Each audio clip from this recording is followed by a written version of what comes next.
Enzo Recto, kalaban ang katiwalian at kasinungalingan, kakampi sa katotohanan at kabutihan.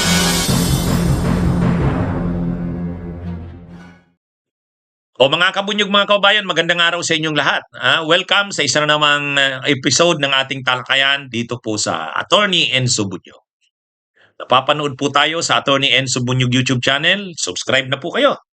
Papanood rin po tayo sa Informador Meta Facebook page. Follow na po kayo. Yan, mga kabunyog, mga kababayan. Pag-usapan natin to. Si Saldico. Komentaryo ni John Vic Rimulya, Secretary of Interior and Local Government, matindi. Matindi yung comment ni John Vic Rimulya.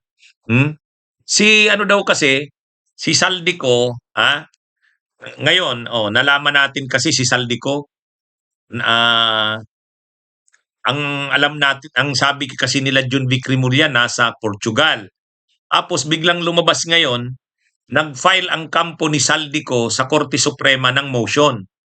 Okay, ang motion ng kampo ni Saldico, final nung abogado niya dito. Ang abogado niya si Attorney Roy Rondain. So nag-file sa Korte Suprema ng petisyon. Humihingi ng TRO, Temporary Restraining Order or Preliminary Injunction, para pigilan ang ombudsman doon sa pagsasampa ng mga kaso laban kay Saldico. Ang reason, wala daw due process. Na-violate daw ang due process. Ngayon, ang nagsampa ng ganong petisyon ay yung abogado niya dito sa Pilipinas, si Roy Rondain. Siyempre, hindi maisasampa yon kung walang perma ni Saldico. O ngayon, yung pinirmahan na dokumento ni Saldico, kailangan inotarization. Ang tawag doon kung sa abroad, kung sa ibang bansa, apostil. So nagpumunta siya ng Sweden, doon siya nagpa-apostil. O yun, tinatakan ng Sweden, ng notary public sa Sweden, tinatakan yung kanyang apostil. Kaya kumbaga, notaryado yon, notaryado sa Sweden. Ngayon, ang ibig sabihin nun, parang ang layo. Ang sabi nila John Vic Rimulya, nasa Portugal. Bakit biglang nasa Sweden? Ang comment ni John Vic Rimulya, criminal ka talaga.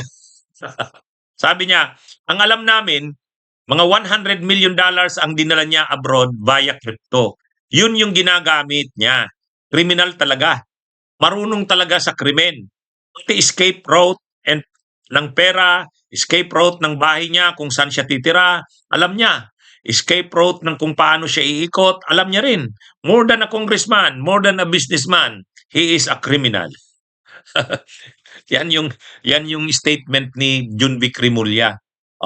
Kumbaga ang sinasabi niya, napag-aralan na ng lahat ng ito ni Saldico. Siguro may punto naman si John Vic Rimulya. Siguro alam ni Saldico na darating ang panahon sa tindi ng pinagagawa nila. Sa tindi ng pinagagawa niya at nila, hindi na ito moderate, hindi na moderate your greed. Sobrang greed, extreme greed.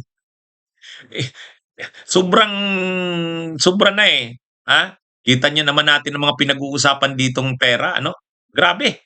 O ngayon, mukhang nakita na nga ni Saldico, darating ang panahon, mahuhuli rin sila, ang kanilang mga pinagagawa, may makakasuhan at posibleng siya ay masama sa mga kasuhan.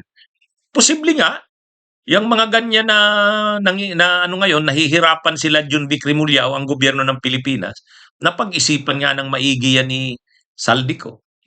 Napag-isipan ng maigi. Una, yung kanyang Portuguese visa, ay Portuguese passport, national, yung Portuguese citizenship niya pala, matagal nang nakuha. Tapos, di ba mayroon nga siya ding mga drivers na nandun sa Europe. May na-interview namin yan minsan sa Billionaire News Channel. Marami siyang sasakyan doon. Maraming mga bahay. At pwede niyang paglipat-lipatan. Minsan, namumonitor nga siya nandun sa France. Mayroon ding bahay doon sa Paris, France. Mayroon din sa Portugal. Mayroon sa Spain. O nga naman, posibleng tama nga naman yung sinasabi ni John Vic Rimulya. Napakatindi ng mga ginawa ni kahit yung paglalabas ng pera, parang nailabas na ang mga pera. O sabi niya nga dito, $100 million sa sa cryptocurrency. dala-dala ni ano, ay pag cryptocurrency 'di mahirap maano 'yan, mahirap ano, walang trail, ha? Kaya ang sinasabi ni John Vic ano, hindi lang simpleng congressman si Saldico, hindi lang simpleng businessman, kriminal. Kumbaga napagplanuhan niya ng lahat ng ito, ha? Napagplanuhan niya ang lahat ng ito. Mukhang hindi lang naman si Saldico, eh. Kahit yung mga kasabwat niya gano'n din, eh. Kaya nga ang hirap ng mga ebidensya, ang hirap ng mga testigo, ha? Walang ano, walang mga parang namamaster na nila yung pagnanakaw ano? Kung mayroon mang mahina pa rin mahina yung ano, kung nasa baba yung mga officials ng DPWH, yung mga contractors, pero itong mga nasa taas na parang alam na nila kung paano iikutan ito, paano lulusutan ano. Oh, kaya lang ang dapat na ipakita diyan ni Jun Vic Remulla, kahit ganyan yan sila Saldico, mas makapangyarihan pa rin ang gobyerno. Kung maraming diskarte sila Saldico, mas makapangyarihan ng gobyerno. Kumbaga, gamitin din ng gobyerno ang lahat ng kapangyarihan niya. Ay kung kaya kang ikutan ng ganyan, kahit pa sabihin magaling yan, kahit pa sabihin parang ano, napakagaling ng kriminal ni Saldico, ay kung hindi yan ma-aresto at madala sa Pilipinas, eh wala na. Ano pang silbi ng ano ng gobyerno niyan? Wala nang silbi yan. Kaya dapat gamitin din. Kung may mga ginamit si Saldico, connections, pera, kung ano man, gamitin niya rin ni John Vic Remulla ang lahat ng autoridad ng gobyerno. Gamitin ang DFA, DOJ, AMLAC, lahat. NBI. Pwede niya namang gamitin yan eh. Magre-request siya sa presidente. Napakamakapangyarihan ng presidente sa atin.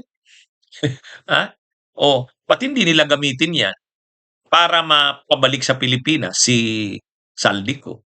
Huwag niyang anuhin, huwag siyang patatalo diyan. Pagka ganyan, lalo lang mamamayagpag ang mga magnanakaw sa bayan. Wala pala eh, hindi pala kayang habulin eh. 'Di ba? Bunyog, bunyog, halikan na kasama ka. Bunyog, kapag buklod ay may pag-asa. Luzon, Visayas, Mindanao, isa ang pananaw. Sa bagong Pilipinas ang bunyog isisigaw.